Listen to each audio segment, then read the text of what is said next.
Hi, today we'll be reviewing the Skandar series. Although I do not have all the books because this is a book series still coming out, so I'll just be reviewing the books that have come out and that I have. Also, this review will be in 4 parts because of how much information there is. Part 1. In the first book, Skandar and the Unicorn Thief, my review of this book is positive. I like how it shows unicorns don't have to be all rainbows and sparkles. It shows you can imagine unicorns in any way you like because in Skandar the unicorns are basically undead, which those ones are called wild unicorns. But there are unicorns that aren't wild. Those unicorns aren't wild are called bonded unicorns, which share a bond between the rider and themselves. But now I'm going to get into some spoilers, so if you don't want to hear them, leave then, and then come back if you have read the books. So in the book it has a fictional island between Ireland and England as its setting. In this book, it is about a boy named Skandar who lives on the mainland. He likes to watch this event that takes place on the island. It is called the Chaos Cup. Anyway, Skandar watches the Chaos Cup, which is where people ride unicorns and race other people. The people who ride the unicorns are called riders, and there are 4 elements that the riders can use, and a rider is allied to one of the elements, but can use all 4. It's just that their allied element is what they're most powerful in. The 4 elements are fire, water, air, and earth. In Skandar, there is a test called the Hatchery exam, which is where you take an exam to see if you're a potential rider. You take this exam when you are 14 years old, and if you don't pass to try the hatchery door, which is where you hatch your unicorn. But those who don't pass, their unicorn hatches wild and lives an immortal death.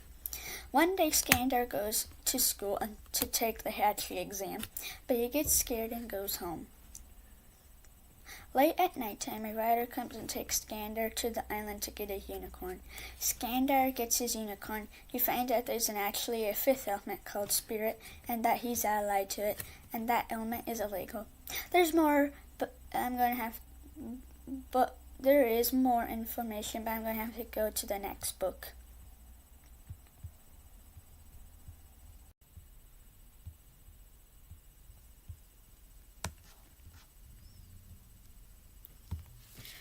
Part 2. The second book in Skandar is Skandar and the Phantom Rider.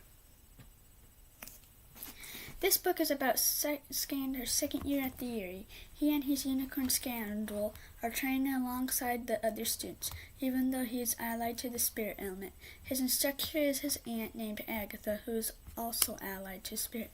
He and his friends go on an adventure around the island, and they hear about wild unicorns dying.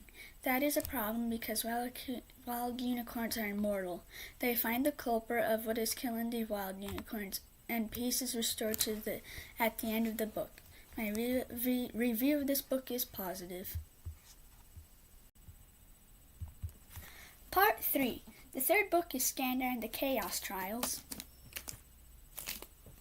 Skandar is in his 3rd year at the Eyrie. Skandar and his friend go through these challenges called the Chaos Trials. These trials include water, earth, fire, and air trials. Skandar does the spirit trial with his instructor. When they beat the trials, they get an elemental stone, and 4 of them make a crown, and if they don't have a crown, they get kicked out of the Eyrie. My review of this book is positive.